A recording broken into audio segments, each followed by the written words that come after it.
Shalom KKS yang setia dan taat. Kita telah belajar dari kesalahan Saul dan kali ini kita akan melihat bahwa Saul telah ditolak sebagai raja. Mengapa ditolak? Karena ia menolak firman.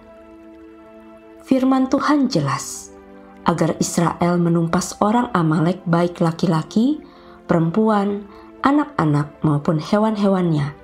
Tetapi Saul masih menyisakan Raja Agag dan hewan-hewannya. Saul berdalih bahwa hewan-hewan itu untuk dipersembahkan kepada Tuhan, dan Tuhan tidak menghendaki persembahan di atas ketidaktaatan. 1 Samuel 15 ayat 22-23. Tetapi jawab Samuel, apakah Tuhan itu berkenan kepada korban bakaran dan korban sembelihan sama seperti kepada mendengarkan suara Tuhan?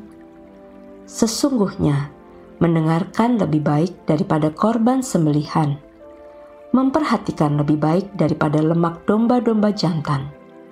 Sebab pendurhakaan adalah sama seperti dosa bertenung, dan kedegilan adalah sama seperti menyembah berhala dan terafim. Karena engkau telah menolak firman Tuhan, maka ia telah menolak engkau sebagai raja.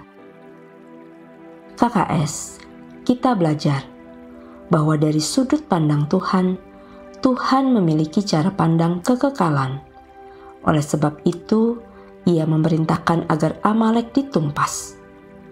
Perhatikan 1 Samuel 30. Amalek yang tidak ditumpas membahayakan Israel. Dalam kitab Ester, Haman adalah orang Agag, dan ia hampir membunuh seluruh Israel. Jadi, jikalau Tuhan memerintahkan sesuatu, lakukan saja karena itu baik bagi hidup kita.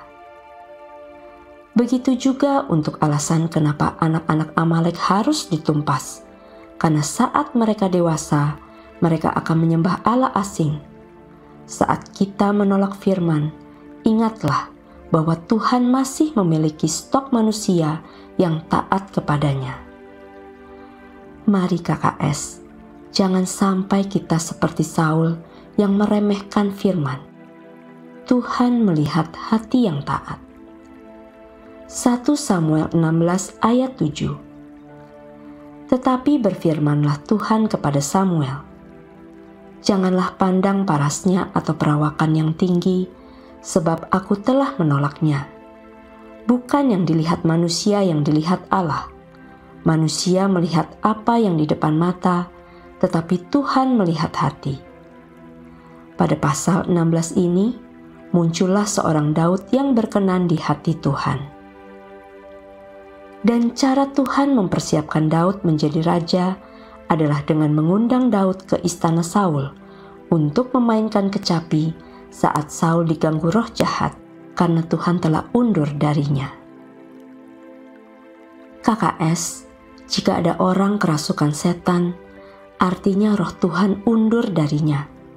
Usir roh jahat tersebut dari orang tersebut dan perintahkan agar orang yang kerasukan tersebut mengundang Yesus masuk ke dalam hatinya. Dari peristiwa ini kita mengetahui bahwa pelayanan pelepasan sudah dilakukan sejak zaman Daud. 1 Samuel 16 ayat 18, 21 dan 23. Lalu jawab salah seorang hamba itu, katanya, sesungguhnya aku telah melihat salah seorang anak laki-laki Isai, orang Betlehem itu yang pandai main kecapi. Ia seorang pahlawan yang gagah perkasa, seorang prajurit yang pandai bicara, elok perawakannya, dan Tuhan menyertai dia.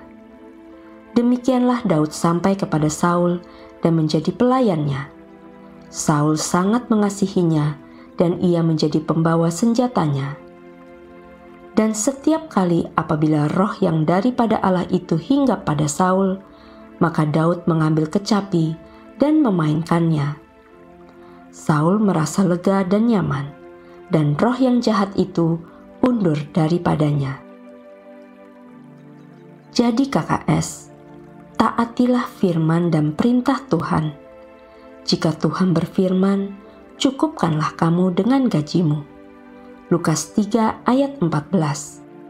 Jawab Yohanes kepada mereka, "Jangan merampas dan jangan memeras, dan cukupkanlah dirimu dengan gajimu." Itu berarti jika kamu tidak merasa cukup, kamu akan berhutang, sementara hutang mengakibatkan kamu hidup dalam perbudakan. Amsal 22 ayat 7. Yang berhutang menjadi budak dari yang menghutangi.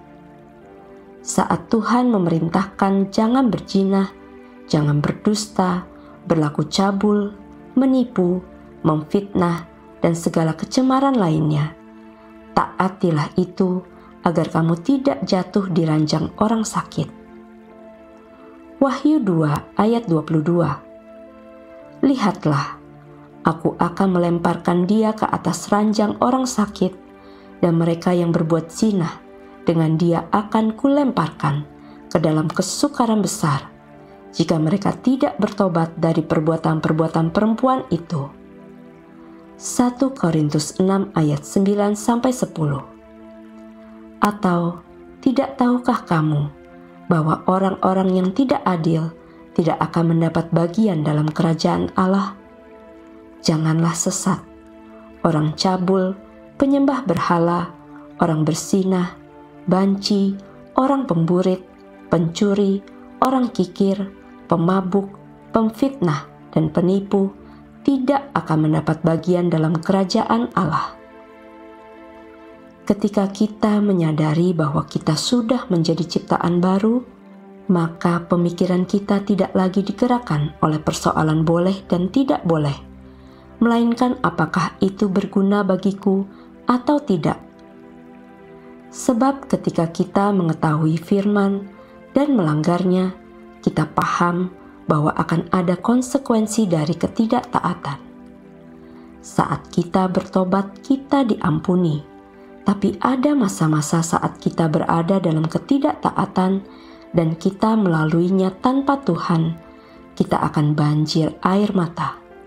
Sebaliknya, bersama Tuhan, kekuatan yang baru dan kemenangan kita peroleh setiap hari. Amin.